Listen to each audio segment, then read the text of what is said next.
ਸੰਗੀਓ ਤੇ ਬੇਲੀਓ, ਤੁਸੀਂ ਵੇਖ ਰਹੇ ਹੋ ਉਫਕ ਟੀਵੀ। ਮੈਂ ਹਾਂ ख्वाजा आजम। ਇਸ ਦੀ ਤਹਿਕੀਕ ਕੀਤੀ ਹੈ ਕਿਬਰਿਆ ਸ਼ੇਖ ਨੇ। ਪੰਜਾਬ ਉਹ ਇਲਾਕਾ ਸੀ ਜਿਹਨੂੰ ਅੰਗਰੇਜ਼ਾਂ ਨੇ ਸਭ ਤੋਂ ਆਖਰ 1849 ਵਿੱਚ ਫਤਹ ਕੀਤਾ ਸੀ। 1882 ਵਿੱਚ ਬਰਤਾਨਵੀ ਮੁਸੰਨਿਫ G.W. ਲਿਟਨਰ ਨੇ ਲਿਖਿਆ ਹੈ ਕਿ ਅੰਗਰੇਜ਼ਾਂ ਤੋਂ ਆਉਣ ਤੋਂ ਪਹਿਲਾਂ ਪੰਜਾਬ ਦੁਨੀਆ ਵਿੱਚ ਸਭ ਤੋਂ ਜ਼ਿਆਦਾ ਤਾਲੀਮ ਯਾਫਤਾ ਥਾਵਾਂ ਵਿੱਚੋਂ ਇੱਕ ਸੀ। ਪੰਜਾਬ ਉਹ ਇਲਾਕਾ ਜਦੋਂ ਇੰਗਲੈਂਡ ਦਾ ਨਾਂ ਵੀ ਦੁਨੀਆ ਵਿੱਚ ਨਹੀਂ ਸੁਣਿਆ ਜਾਂਦਾ ਸੀ, ਸਿਵਾਏ ਇੱਕ ਵਹਿਸ਼ੀ ਤੇ ਜੰਗਲੀਆਂ ਦੇ ਜਜ਼ੀਰੇ ਦੇ ਤੌਰ ਤੇ, ਉਸ ਵੇਲੇ ਇੱਥੇ ਦੁਨੀਆ ਦੀ ਪਹਿਲੀ ਯੂਨੀਵਰਸਿਟੀ ਤਕਸ਼ੀਲਾ ਯੂਨੀਵਰਸਿਟੀ ਕਾਇਮ ਸੀ, ਜਿਹੜੇ ਵਿੱਚ ਆਪਣੇ ਵੇਲੇ ਦੇ ਸਾਰੇ ਜਦੀਦ ਉਲੂਮ ਪੜ੍ਹਾਏ ਜਾਂਦੇ ਸਨ। ਇਸ ਲਈ ਪੰਜਾਬ ਤੇ ਇੰਗਲੈਂਡ ਦਾ ਇਲਮ ਤੇ ਅਦਬ ਵਿੱਚ ਕੋਈ ਜੋੜ ਹੀ ਨਹੀਂ ਸੀ। ਮੈਕੌਲੇ ਥਾਮਸ ਬਾਬਿੰਗਟਨ ਇਸ ਚੀਜ਼ ਦਾ ਬਹੁਤ ਅਹਿਸਾਸ ਸੀ ਕਿ ਉਹਨਾਂ ਦੀ ਕੌਮ ਇਖਲਾਕੀ ਤੇ ਇਲਮੀ ਮਾਲੀ ਤੌਰ ਤੇ ਆਪਣੇ ਨਾਲੋਂ ਵੱਧ ਕੌਮ ਤੇ ਕਬਜ਼ਾ ਕਰ ਲਿਆ ਹੈ। ਇਸ ਲਈ ਉਹਨੇ 2 ਫਰਵਰੀ 1835 ਨੂੰ ਬਰਤਾਨਵੀ ਪਾਰਲੀਮੈਂਟ ਨੂੰ ਖਿਤਾਬ ਕਰਦੇ ਹੋਇਆ ਕਿਹਾ, ਮੈਂ ਹਿੰਦੁਸਤਾਨ ਵਿੱਚ 4 ਚੁਫੇਰੇ ਸਫ਼ਰ ਕੀਤਾ ਹੈ ਤੇ ਮੈਂ ਇੱਕ ਬੰਦਾ ਨਹੀਂ ਵੇਖਿਆ ਜਿਹੜਾ ਫਕੀਰ ਜਾਂ ਚੋਰ ਹੋਵੇ। ਮੈਂ ਇਸ ਮੁਲਕ ਵਿੱਚ ਇੰਨੀ ਦੌਲਤ ਦੇਖੀ ਹੈ। ਇਸ ਤਰ੍ਹਾਂ ਦੇ ਆਲਾ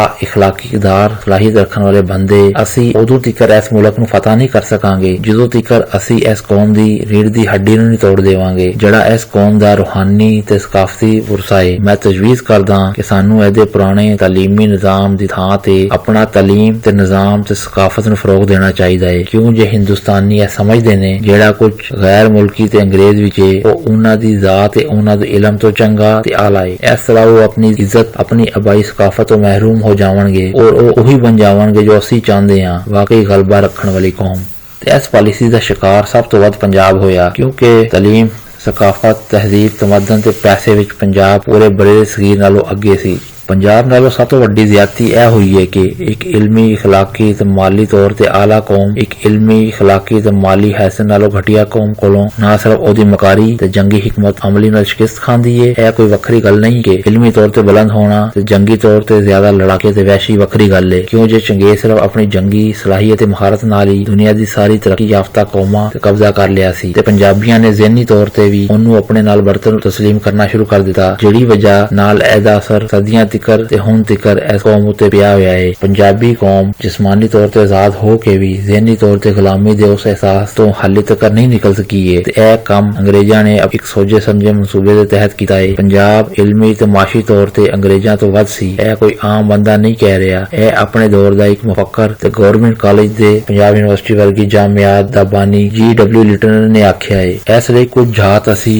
G.W. ਲਿਟਨਰ ਤੇ ਵੀ ਪਾ ਲੈਂਦੇ ਹਾਂ। 1840 ਵਿੱਚ ਬੁਡਾਪੈਸਟ ਵਿੱਚ ਇੱਕ ਯਹੂਦੀ ਖਾਨਦਾਨ ਵਿੱਚ ਪੈਦਾ ਹੋਇਆ। 10 ਵਰ੍ਹੇ ਦੀ ਉਮਰ ਵਿੱਚ ਅਰਬੀ ਤੇ ਫਾਰਸੀ ਸਿੱਖ ਚੁੱਕਿਆ ਸੀ। ਉਹ ਤਕਰੀਬਨ 50 ਜ਼ਬਾਨਾਂ ਸਿੱਖ ਚੁੱਕਿਆ ਸੀ ਤੇ ਖਾਸ ਤੌਰ ਤੇ ਮੁਸਲਮਾਨ ਮੁਲਕਾਂ ਦਾ ਉਹਨੇ ਸਫ਼ਰ ਵੀ ਕੀਤਾ। ਇਸ ਮਕਸਦ ਲਈ ਉਹਨੇ ਆਪਣਾ ਨਾਂ ਅਬਦੁਲ ਰਸ਼ੀਦ ਸਿਆਹ ਰੱਖਿਆ ਹੋਇਆ ਸੀ। ਪੰਜਾਬ ਵਿੱਚ ਉਹਨੇ ਪੰਜਾਬ ਯੂਨੀਵਰਸਿਟੀ ਤੇ ਗਵਰਨਮੈਂਟ ਕਾਲਜ ਦੀ ਬੁਨਿਆਦ ਰੱਖੀ। ਇੰਡੀਆ ਦਾ ਸਫ਼ਰ ਵੀ ਕੀਤਾ ਤੇ ਮੌਲਵੀ ਕਰੀਮ ਦੀ ਮਦਦ ਨਾਲ ਇੱਕ ਉਰਦੂ ਕਿਤਾਬ ਇਸਲਾਮ ਕੀ ਤਾਰੀਖ ਵੀ ਲਿਖੀ। ਵਾਪਿਸ ਇੰਗਲੈਂਡ ਗਿਆ ਤੇ ਉਥੇ ਉਹਨੇ ਪਹਿਲੀ ਮਸਜਿਦ 1899 ਵਿੱਚ ਬਣਾਈ, ਜਿਹੜੀ ਇੰਗਲੈਂਡ ਵਿੱਚ ਮੁਸਲਮਾਨਾਂ ਦੀ ਪਹਿਲੀ ਮਸਜਿਦ ਸ਼ਾਹਜਹਾਂ ਮਸਜਿਦ ਸੀ। ਭੋਪਾਲ ਦੀ ਸ਼ਾਹ ਬੇਗਮ ਦੇ ਨਾਂ ਨਾਲ ਬਣਾਈ ਗਈ ਇਹ ਮਸਜਿਦ। ਇਸ ਤੋਂ ਵੱਖ ਉਹਨੇ ਹਿਸਟਰੀ ਆਫ ਇੰਡੀਜੀਨਸ ਐਜੂਕੇਸ਼ਨ ਇਨ ਪੰਜਾਬ ਲਿਖੀ, ਜਿਹਦੇ ਵਿੱਚ ਪੰਜਾਬ ਦੇ ਤਾਲੀਮੀ ਨਿਜ਼ਾਮ ਤੇ ਰਵਾਇਤ ਤੇ ਰੋਸ਼ਨੀ ਪਾਈ ਹੈ ਤੇ ਲਿਖਿਆ ਹੈ ਕਿ ਪੰਜਾਬ ਵਿੱਚ ਤਾਲੀਮੀ ਨਿਜ਼ਾਮ ਮਿਆਰ ਕਿੰਨਾ ਬਿਹਤਰ ਤੇ ਚੰਗਾ ਸੀ ਕਿ ਉਸ ਵੇਲੇ ਇੰਗਲੈਂਡ ਵੀ ਉਸ ਤਾਲੀਮੀ ਨਿਜ਼ਾਮ ਤੇ ਮਿਆਰ ਦਾ ਮੁਕਾਬਲਾ ਨਹੀਂ ਕਰ ਸਕਦਾ ਸੀ। ਇਹ ਸਾਡੇ ਸਿਆਸੀ ਲੋਕਾਂ ਦੀ ਨਾਕਾਮੀ ਤੇ ਨਾਹਲੀ ਹੈ ਕਿ ਅਸੀਂ ਐਡਾ ਚੰਗਾ ਨਿਜ਼ਾਮ ਹੋਣ ਦੇ ਬਾਵਜੂਦ ਇੱਕ ਮਕਾਰ ਕੌਮ ਅੰਗਰੇਜ਼ ਹੱਥੋਂ ਤਬਾਹ ਕਰਵਾ ਬੈਠੇ ਹਾਂ। ਤੁਸੀਂ ਇਸ ਮਕਸਦ ਲਈ ਉਹਦੀ ਕਿਤਾਬ ਤੋਂ ਡਾਇਰੈਕਟ ਮੁਸਤਫੀਦ ਹੋ ਸਕਦੇ ਹੋ। ਇਹ ਕਿਤਾਬ ਉਹਨੇ 1882 ਵਿੱਚ ਲਿਖੀ ਸੀ।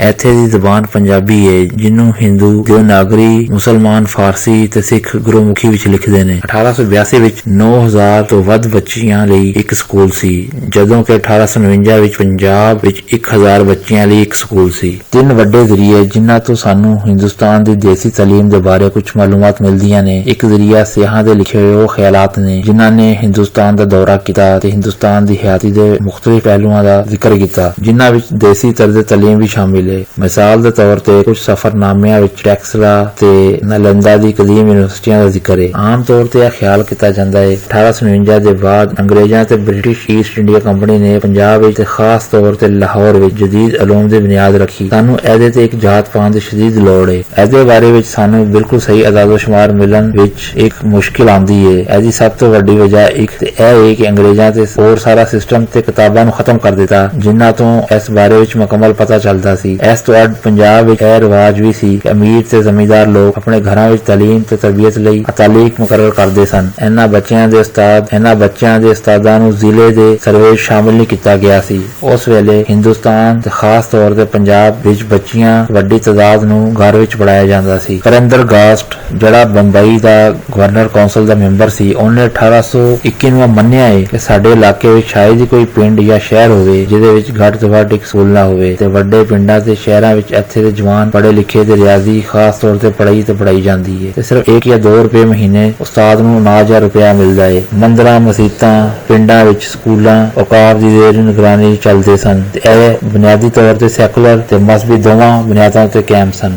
1821 ਨੂੰ ਸਰ ਥਾਮਸ ਮਨਰੋ ਨੇ ਦੇਸੀ ਤਾਲੀਮ ਬਾਰੇ ਵਿੱਚ ਆਪਣੀ ਰਿਪੋਰਟ ਇਸ ਤਰ੍ਹਾਂ ਇਹਦਾ ਮੁਆਜ਼ਨਾ ਕੀਤਾ ਹੈ। ਇੱਥੋਂ ਦੀ ਤਾਲੀਮੀ ਹਾਲਤ ਯੂਰਪੀ ਮੁਲਕਾਂ ਤੋਂ ਘੱਟ ਨਹੀਂ ਹੈ। ਬੰਬਈ ਵਿੱਚ 1823 ਤੇ 1829 ਦੇ ਦੌਰ ਦੀਆਂ ਰਿਪੋਰਟਾਂ ਦੇ ਮੁਤਾਬਿਕ ਜਿਹੜੇ ਵਿੱਚ ਜ਼ਿਲ੍ਹੀ ਜੱਜਾਂ ਨੂੰ ਵਰਤਿਆ ਗਿਆ ਹੈ। ਇਸ ਤਹਿਕੀਕ ਦੇ ਮੁਤਾਬਿਕ 46,81,735 ਆਬਾਦੀ ਵਿੱਚ 1705 ਸਕੂਲ ਸਨ, ਜਿਹਦੇ ਵਿੱਚੋਂ 35,153 ਸ਼ਾਗਿਰਦ ਸਨ। ਦੂਸਰਾ ਜ਼ਰੀਆ ਕੁਝ ਮਕਾਮੀ ਮੁਸੰਨਫਾਂ ਦੇ ਬਿਆਨਾਤ ਨੇ, ਪਰ ਇਹਦੇ ਵਿੱਚ ਅਦਾਦੋ ਸ਼ੁਮਾਰ ਦਾ ਘਾਟਾ ਹੈ, ਇਸ ਲਈ ਅਸੀਂ ਇਹਦੇ ਵਿੱਚ ਤਵੱਜਾ ਨਹੀਂ ਦਿੰਦੇ। ਨੂਰੁੱਲਾ ਨਾਇਕ ਨੇ ਆਪਣੀ ਹਿੰਦੁਸਤਾਨੀ ਤਾਰੀਖ ਦੀ ਤਾਰੀਖੀ ਕਿਤਾਬ ਤਾਲੀਮ ਦੀ ਤਾਰੀਖ ਵਿੱਚ ਹਿੰਦੁਸਤਾਨੀ ਦੇਸੀ ਅਦਾਰਿਆਂ ਨੂੰ ਮੁਖਤਲਿਫ ਕਿਸਮਾਂ ਵਿੱਚ ਵੰਡਿਆ ਹੈ, ਜਿਵੇਂ ਕਿ ਇਬਤਦਾਈ ਸਿੱਖਣ ਵਾਲੇ ਸਕੂਲ, ਤਾਲੀਮ ਦੇ ਮਕਤਬ, ਹਿੰਦੂਆਂ ਦੇ ਪਾਠਸ਼ਾਲਾ ਦੇ ਮਦਰਸੇ ਸ਼ਾਮਲ ਸਨ। ਇਬਤਦਾਈ ਸਕੂਲਾਂ ਵਿੱਚ ਫਾਰਸੀ ਸਕੂਲ ਤੇ ਜਦੀਦ ਹਿੰਦੁਸਤਾਨੀ ਜ਼ਬਾਨ ਸਕੂਲ ਪੜ੍ਹਾਉਣ ਵਾਲੇ ਸਕੂਲ ਸ਼ਾਮਲ ਸਨ। ਜਦੋਂ ਅੰਗਰੇਜ਼ਾਂ ਨੇ ਸਿੱਖ ਹਕੂਮਤ ਦਾ ਖਾਤਮਾ ਕਰ ਦਿੱਤਾ ਤੇ ਪੰਜਾਬੀਆਂ ਨੇ ਖਾਸ ਤੌਰ ਤੇ ਲਾਰਸ ਭਰਾਵਾਂ ਦਾ ਸ਼ੁਕਰਗੁਜ਼ਾਰ ਹੋਣਾ ਚਾਹੀਦਾ ਹੈ ਕਿ ਕਿਉਂ ਜੇ ਉਹਨਾਂ ਨੇ ਇਹ ਲਿਖਿਆ ਹੈ, ਪੰਜਾਬ ਦੀ ਸੂਰਤਿਆਲ ਅੰਗਰੇਜ਼ਾਂ ਤੋਂ ਪਹਿਲਾਂ ਤਾਲੀਮ ਦੀ ਸੂਰਤਿਆਲ ਬਹੁਤ ਚੰਗੀ ਸੀ। ਲਾਹੌਰ ਵਿੱਚ ਕੁੜੀਆਂ ਦੇ 18 ਬਾਜ਼ਾਬਤਾ ਸਕੂਲ ਸਨ, ਜਿਨ੍ਹਾਂ ਵਿੱਚ ਤਕਨੀਕੀ ਤਰਬੀਅਤ, ਜ਼ਬਾਨਾਂ, ਰਿਆਜ਼ੀ ਔਰ ਫਲਸਫੀ ਦੇ ਮਾਹਿਰ ਉਸਤਾਦ ਪੜ੍ਹਾਉਂਦੇ ਸਨ। ਇਹਦੇ ਵਿੱਚ 3 ਵੱਡੇ ਮਜ਼ਹਬ ਹਿੰਦੂ ਮਤ, ਇਸਲਾਮ ਤੇ ਸਿੱਖ ਮਤ ਦੇ ਸਕੂਲ ਸਨ। ਇਹਨਾਂ ਵਿੱਚ ਫਨ ਮੁਸਵਰੀ, ਖਾਕਾ ਸਾਜ਼ੀ, ਮੁਸਵਦਾ ਸਾਜ਼ੀ, ਫਨ ਤਾਮੀਰ, ਖਤਾਤੀ ਵਿੱਚ ਤਾਲੀਮ ਤੇ ਮਹਾਰਤ ਦਿੱਤੀ ਜਾਂਦੀ ਸੀ। ਇਸ ਤੋਂ ਇਹ ਨਤੀਜਾ ਹੀ ਕੱਢਿਆ ਜਾ ਸਕਦਾ ਹੈ ਕਿ ਪੰਜਾਬੀ ਦੀ ਤਾਲੀਮ ਦੇ ਮੈਦਾਨ ਵਿੱਚ ਨਾਮੋ ਨਿਹਾਦ ਰੋਸ਼ਨ ਖਿਆਲ ਯੂਰਪੀ ਵਸਨੀਕਾਂ ਤੋਂ ਵਰਿਆਂ ਅੱਗੇ ਸਨ। ਪੰਜਾਬ ਦੇ ਹਰ ਪਿੰਡ ਤਹਿਸੀਲਕਾਰ ਦੇ ਜ਼ਰੀਏ ਪੰਜਾਬੀ ਕਾਇਦਾ ਦਿੱਤਾ ਜਾਂਦਾ ਸੀ, ਜਿਹੜਾ ਸਵਾਣੀਆਂ ਲਈ ਪੜ੍ਹਨਾ ਲਾਜ਼ਮੀ ਹੁੰਦਾ ਸੀ। ਇਸ ਤਰ੍ਹਾਂ ਤਕਰੀਬਨ ਹਰ ਪੰਜਾਬੀ ਔਰਤ ਪੜ੍ਹੀ ਲਿਖੀ ਸੀ। ਉਹ ਗੁਰਮੁਖੀ ਨੂੰ ਨਾ ਸਿਰਫ ਪੜ੍ਹ ਬਲਕਿ ਲਿਖ ਵੀ ਲੈਂਦੀ ਸੀ। ਇਸ ਲਈ ਇਸ ਗੱਲ ਤੇ ਕਾਬੂ ਪਾਉਣ ਲਈ ਪੰਜਾਬੀ ਦੇ ਕਾਇਦੇ ਨੂੰ ਦਨਿਸਤਾ ਤੌਰ ਤੇ ਮੁਹਿੰਮ ਚਲਾਉਣ ਦਾ ਮਸੂਬਾ ਬਣਾਇਆ ਗਿਆ। 1857 ਦੇ ਵਾਕਿਆਤ ਨੇ ਉਹਨਾਂ ਨੂੰ ਇਹ ਮੌਕਾ ਫਰਾਹਮ ਕਰ ਦਿੱਤਾ। ਹਾਲਾਂਕਿ ਇਹ ਪੰਜਾਬੀਆਂ ਦੀ ਵਫਾਦਾਰੀ ਤੇ ਕੁਰਬਾਨੀਆਂ ਹੀ ਇਸ ਦੀ ਵਜ੍ਹਾ ਨਾਲ ਅੰਗਰੇਜ਼ਾਂ ਨੇ ਦੁਬਾਰਾ ਹਿੰਦੁਸਤਾਨ ਤੇ ਕਬਜ਼ਾ ਕੀਤਾ। 1857 ਦੀ ਜੰਗ ਆਜ਼ਾਦੀ ਦੇ ਅਖਰਾਜਾਤ ਦੀ ਵਜ੍ਹਾ ਨਾਲ ਈਸਟ ਇੰਡੀਆ ਕੰਪਨੀ ਦਿਵਾਲੀਆ ਹੋ ਗਈ ਸੀ। G.W. ਲਿਟਨਰ ਨੇ ਆਪਣੀ ਕਿਤਾਬ ਵਿੱਚ ਲਿਖਿਆ ਹੈ, ਬਿਲਾਸ਼ੁਬਾ ਅੰਗਰੇਜ਼ਾਂ ਨੇ ਦੇਸੀ ਨਿਜ਼ਾਮ ਤਾਲੀਮ ਨੂੰ ਆਪਣੇ ਦੌਰੇ ਹਕੂਮਤ ਵਿੱਚ ਮੁਕੰਮਲ ਤੌਰ ਤੇ ਤਬਾਹ ਕਰਨ ਵਿੱਚ ਕੋਈ ਕਸਰ ਨਾ ਰੱਖੀ। ਉਹਨਾਂ ਨੇ ਲਿਖਿਆ ਕਿ ਅੰਗਰੇਜ਼ਾਂ ਨੇ ਸ਼ੁਰੂ ਦੇ ਵਿੱਚ ਹੀ ਠਾਣ ਲਿੱਤਾ ਸੀ ਕਿ ਪੰਜਾਬ ਨੂੰ ਤੇ ਪੰਜਾਬੀ ਨੂੰ ਤਬਾਹ ਕਰਨਾ ਹੈ। ਇਸ ਲਈ ਉਹਨਾਂ ਨੇ ਪੰਜਾਬ ਦੇ ਲੋਕਾਂ ਦਾ ਆਪਣੇ ਤਾਲੀਮ ਤੇ ਰਵਾਇਤ ਨਾਲ ਰਿਸ਼ਤਾ ਤੋੜਨ ਦੀ ਪੂਰੀ ਕੋਸ਼ਿਸ਼ ਕੀਤੀ, ਹੱਤਾ ਕਿ ਉਹਨਾਂ ਨੇ ਪੰਜਾਬੀ ਨੂੰ ਲੂਲਾ ਲੰਗੜਾ ਔਰ ਤਬਾਹ ਕਰਨ ਵਿੱਚ ਆਪਣਾ ਪੂਰਾ ਹਿੱਸਾ ਪਾਇਆ। ਸਾਡਾ ਨਿਜ਼ਾਮ ਬਦਤਰੀਨ ਸਜ਼ਾ ਦਾ ਮਰਤਕਬ ਹੈ। ਅੰਗਰੇਜ਼ਾਂ ਤੋਂ ਪਹਿਲਾਂ ਇੱਥੇ ਕੋਈ ਵੀ ਐਸਾ ਮਸਜਿਦ, ਮੰਦਰ, ਧਰਮਸ਼ਾਲਾ ਇਹੋ ਜਿਹੀ ਕੋਈ ਨਹੀਂ ਸੀ ਜਿਹਦੇ ਨਾਲ ਕੋਈ ਸਕੂਲ ਨਾ ਜੁੜਿਆ ਹੋਵੇ। ਇਹ ਨੈਟਵਰਕ ਅੰਗਰੇਜ਼ਾਂ ਨੇ ਤਬਾਹ ਕਰਦਾ। 1857 ਦੇ ਕਤਲੇਆਮ ਵਿੱਚ ਅੰਗਰੇਜ਼ਾਂ ਨੇ ਪਿੰਡਾਂ ਦੇ ਹਰ ਘਰ ਦੀ ਤਲਾਸ਼ੀ ਲਈ ਤੇ ਹਰ ਕਿਤਾਬ ਨੂੰ ਜਲਾ ਦੇਣ ਦੀ ਪੂਰੀ ਕੋਸ਼ਿਸ਼ ਕੀਤੀ, ਹੱਤਾ ਕਿ ਲਾਹੌਰ ਦੇ ਸੈਕੂਲਰ ਸਕੂਲਾਂ ਵਿੱਚ, ਜਿਨ੍ਹਾਂ ਵਿੱਚ ਫਾਰਸੀ ਤੇ ਗੁਰਮੁਖੀ ਵਿੱਚ ਤਾਲੀਮ ਦਿੱਤੀ ਜਾਂਦੀ ਸੀ, ਇਹਨਾਂ ਦਾ ਖਾਸ ਤੌਰ ਵਿੱਚ ਸਫਾਇਆ ਕੀਤਾ ਗਿਆ। G.W. ਲਿਟਨਰ ਦਾ ਦਾਅਵਾ ਹੈ ਕਿ 1857 ਤੋਂ ਪਹਿਲਾਂ ਪੰਜਾਬ ਵਿੱਚ ਤਖਮੀਨਾ ਲਗਾਇਆ ਗਿਆ ਸੀ 3,30,000 ਦੇ ਨੇੜੇ ਤੁਲਬਾ ਨੇ ਅਰਬੀ ਤੇ ਸੰਸਕ੍ਰਿਤ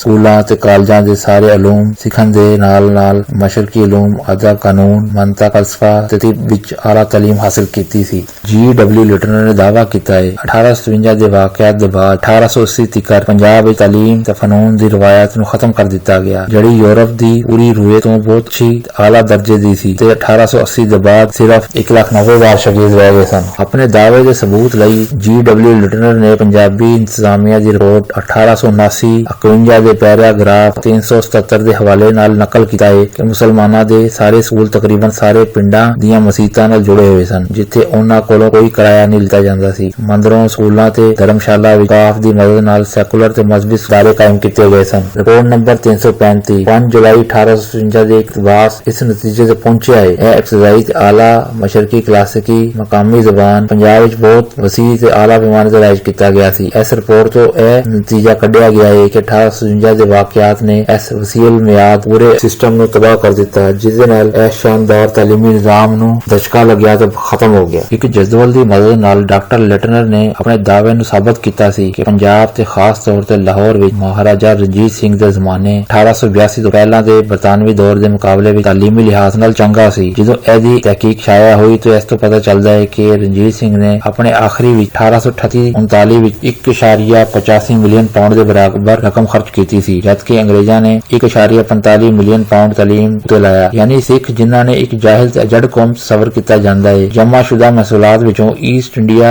ਕੰਪਨੀ ਦੇ ਮੁਕਾਬਲੇ ਵਿੱਚ ਤਾਲੀਮ ਉੱਤੇ ਵੱਧ ਖਰਚ ਕੀਤਾ। ਗੱਲ ਇਹ ਸੀ ਕਿ ਉਹ ਇਸ ਮੁਲਕ ਨੂੰ ਆਪਣਾ ਮੁਲਕ ਹੀ ਸਮਝਦੇ ਸਨ। 1860 ਦੀ ਲਾਹੌਰ ਡਿਸਟ੍ਰਿਕਟ ਦੀ ਰਿਪੋਰਟ ਜਦੋਂ ਅਸੀਂ ਵੇਖਦੇ ਹਾਂ, ਇਹਦੇ ਵਿੱਚ 576 ਸਕੂਲ ਸਨ, ਜਿਨ੍ਹਾਂ ਵਿੱਚ 4225 ਸਕਾਲਰ ਪੜ੍ਹਾਉਂਦੇ ਸਨ।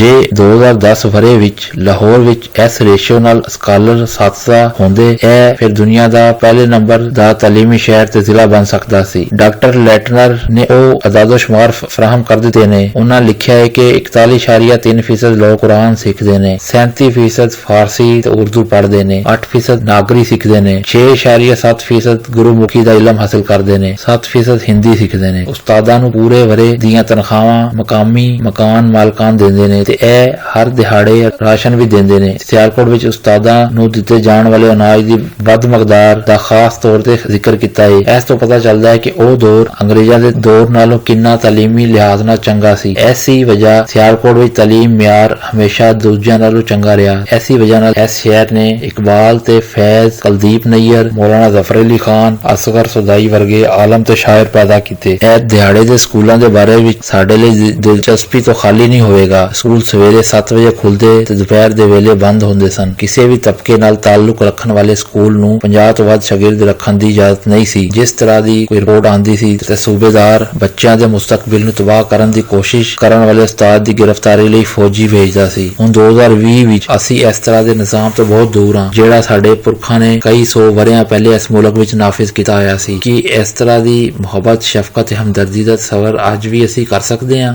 ਲਾਹੌਰ ਦੇ 4 ਦੀਵਾਰੀ ਦੇ ਵਿੱਚ ਵਾਲੇ ਸ਼ਹਿਰ ਦੇ ਸਕੂਲਾਂ ਨੂੰ ਬੜੀ ਤਫਸੀਲ ਨਾਲ ਬਿਆਨ ਕੀਤਾ ਗਿਆ ਹੈ। ਮਿਸਾਲ ਦੇ ਤੌਰ ਤੇ ਕਸ਼ਮੀਰੀ ਬਾਜ਼ਾਰ ਮਸਜਿਦ ਸਕੂਲ ਵਿੱਚ ਅੱਲਾ ਜੀਵਾ ਦੇ ਨਾਂ ਦੇ ਨਾਲ ਇੱਕ ਉਸਤਾਦ ਸੀ, ਜਿਹੜਾ ਕੁਰਾਨ ਦੇ ਸਾਰੇ ਮਜ਼ਮੂਨ ਅਰਬੀ ਵਿੱਚ ਪੜ੍ਹਾਉਂਦਾ ਸੀ। ਉੱਚਾ ਚਬਾ ਕਾਸਾ ਸਕੂਲ ਵਿੱਚ ਮੁਹੰਮਦ ਅਬਦੁਲ ਅਜ਼ੀਜ਼ ਇੱਕ ਉਸਤਾਦ ਸੀ, ਜਿਹੜਾ ਫਾਰਸੀ ਤੇ ਅਰਬੀ ਜ਼ਬਾਨ ਵਿੱਚ ਤਾਲੀਮ ਦਿੰਦਾ ਸੀ। ਨੇੜੇ ਦੀ ਮਸਜਿਦ ਫੈਜ਼ੁੱਲਾ ਵਿੱਚ ਉਸਤਾਦ ਮਹਿਮੂਦ ਖਵਾਜਾ ਸਰਾ ਸੀ, ਜਿਹੜਾ ਫਾਰਸੀ ਤੇ ਅਰਬੀ ਜ਼ਬਾਨ ਦੇ ਵਿੱਚ ਮਹਾਰਤ ਰੱਖਦਾ ਸੀ ਤੇ ਸ਼ਾਗਿਰਦਾਂ ਨੂੰ ਦਿਲ ਨਾਲ ਕੁਰਾਨ ਸਿਖਾਉਂਦੇ ਸੀ। ਅਨਾਰਕਲੀ ਦੀ ਮਸਜਿਦ ਵਿੱਚ ਜਦੀਦ ਤਰੀਨ ਅਰਬੀ ਸਕੂਲ ਵਿੱਚ ਮੌਲਵੀ ਨੂਰ ਅਹਿਮਦ ਪੜ੍ਹਾਉਂਦੇ ਸਨ, ਜਿਹੜਾ ਗ੍ਰਾਮਰ, ਮੰਤਕ, ਮੁਸਲਿਮ ਕਾਨੂੰਨ, ਰਿਆਜ਼ੀ ਦੀ ਤਾਲੀਮ ਦਿੰਦੇ ਸਨ। ਤਾਰ ਮੰਡੀ ਸਕੂਲ ਵਿੱਚ ਪੰਡਤ ਗੌਰੀ ਸ਼ੰਕਰ ਰਿਆਜ਼ੀ, ਮੰਤਕ ਤੇ ਅਦਬ ਪੜ੍ਹਾਉਂਦੇ ਸਨ। G.W. ਲਿਟਨਰ ਨੇ 1882 ਵਿੱਚ ਸਹੀ ਕਿਹਾ ਸੀ ਕਿ ਉਹ ਅੰਗਰੇਜ਼ ਹੀ ਸੀ ਜਿਨ੍ਹਾਂ ਨੇ ਪੰਜਾਬ ਦੇ ਤਾਲੀਮੀ ਨਿਜ਼ਾਮ ਦਾ ਬੇੜਾ ਗਰਕ ਕਰ ਦਿੱਤਾ। ਹਾਲਾਂਕਿ ਪੰਜਾਬ ਦੁਨੀਆ ਵਿੱਚੋਂ ਸਭ ਤੋਂ ਜ਼ਿਆਦਾ ਤਾਲੀਮ ਯਾਫਤਾ ਸੀ। ਉਮੀਦ ਹੈ ਤੁਹਾਨੂੰ ਵੀਡੀਓ ਪਸੰਦ ਆਈ ਹੋਵੇਗੀ। ਇਸ ਨੂੰ ਕਮੈਂਟ ਤੇ ਸ਼ੇਅਰ ਜ਼ਰੂਰ ਕਰਨਾ। ਸ਼ੁਕਰੀਆ।